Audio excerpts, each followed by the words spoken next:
শ্রবণ ইন্দ্রিয়ের অবসাদ বলতে কী বোঝো? 90 ডেসিবেলের বেশি মাত্রায় শব্দ আমাদের কানে এসে পৌঁছলে সেটি শ্রবণ অঙ্গকে সাময়িকভাবে অকেজো করে তোলে এবং মানসিক অবসাদে ভোগে। এই ঘটনাকে শ্রবণ ইন্দ্রিয়ের অবসাদ বলা হয়।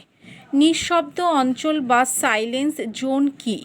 Central pollution control board, hospital, শিক্ষা প্রতিষ্ঠান, কোর্ট প্রভৃতি স্থানে সন্নিহিত 100 মিটার অঞ্চলে দিনের বেলায় শব্দের ন্যূনতম মাত্রা 50 ডিবি নির্ধারিত করেছেন। এই অঞ্চলকে নিঃশব্দ অঞ্চল বা সাইলেন্স জোন বলে। অ্যালার্জেন কী? যে পদার্থ ব্যক্তিবিশেষের দেহে প্রবেশ করলে অ্যালার্জি সৃষ্টিতে অংশ নেয় তাকে অ্যালার্জেন বলে। অ্যালার্জেনের উদাহরণ হলো পরাগ, চিংড়ি, ধুলো।